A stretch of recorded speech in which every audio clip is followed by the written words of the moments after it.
Қарттар үйіне барғым келеді.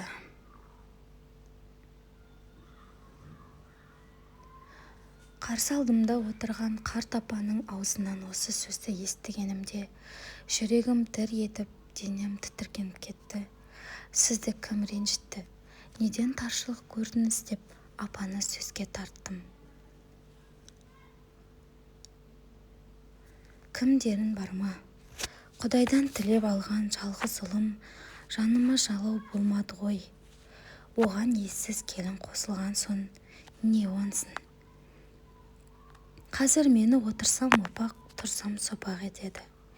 Ең ақыры демдеген шай еме деген аңдып отырады.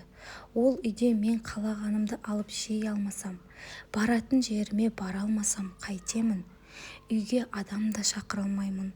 Ол да келін де ешкімді жақтырмайды. Қиын екен, олардың мұнысы несі? Жеке-жеке сөйлесіп көрмедіңіз бе? Өздерінің бала-шағасы бар ма? Анаңа не көрсетсең алдыңа сол келеді дегенді де білмеді ме? Келінім орыс тілінде, ағылшын тілінде жақсы біледі.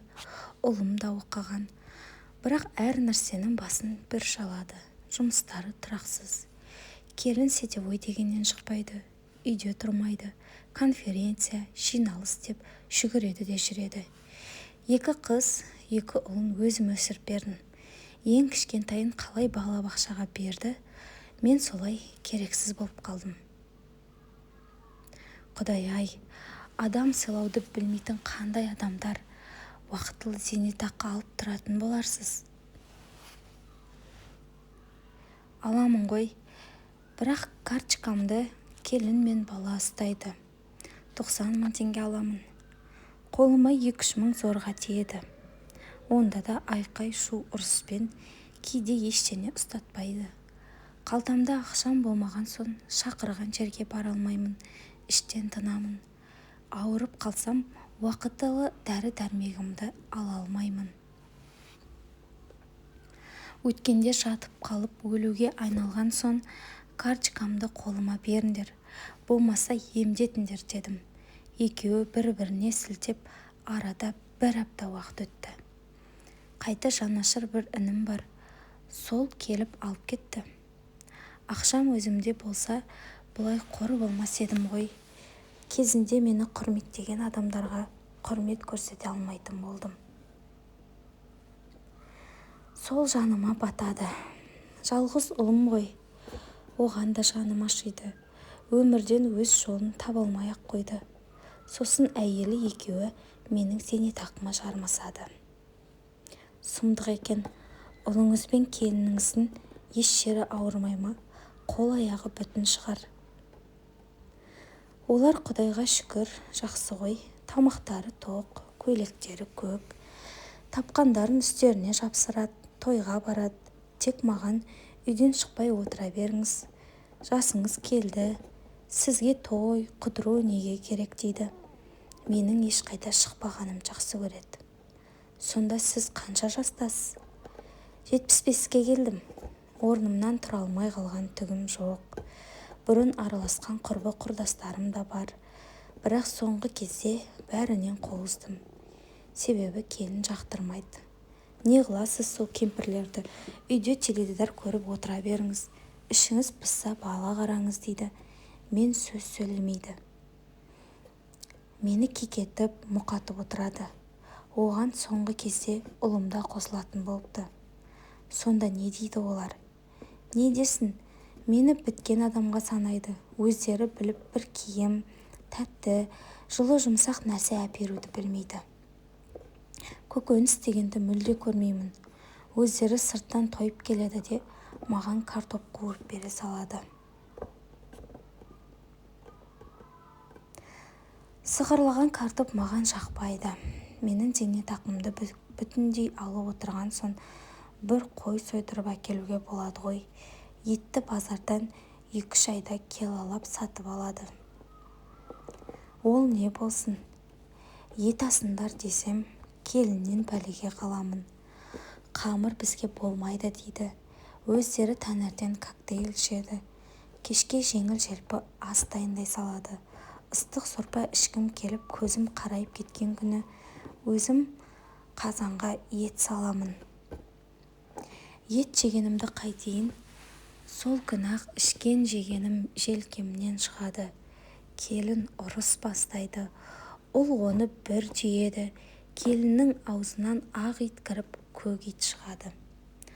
Ұлым қатты ашуланса, оны аямайды. Жазым етіп қояма деп екеуінің арасына түсемін. Ақырында мен жаман болып шығамын. Япыр-ай, олар сонда жұмақ ананың аяғының астында екенін білмей ме? Немерелеріңізге қай тілде тәрбие беріп жүрсіздер?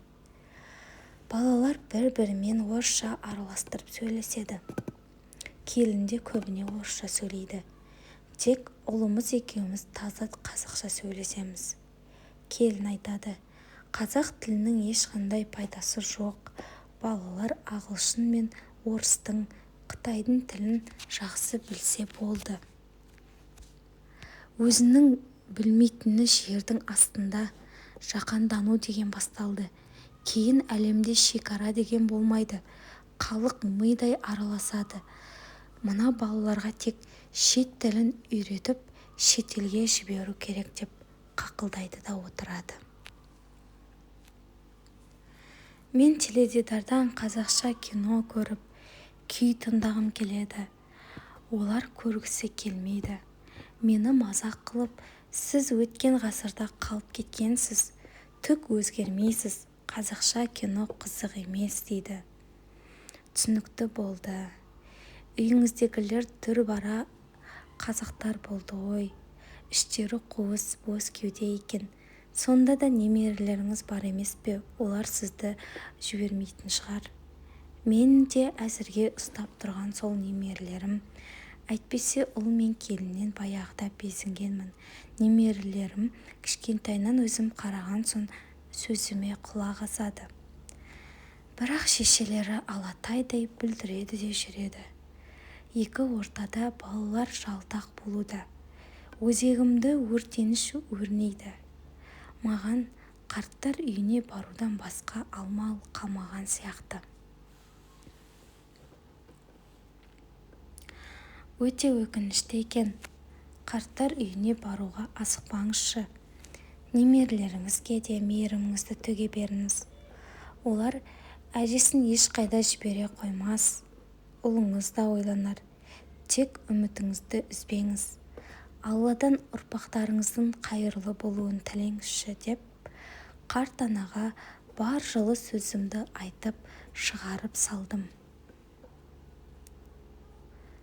Жүрегі мұңға толған ана аяндап кетіп барады. Анасын сыйламайтын пенделер де өздерін адаммын деп жер басып жүре береді екен-ау. Аналарыңызды ренжітпеңіздерші адамдар.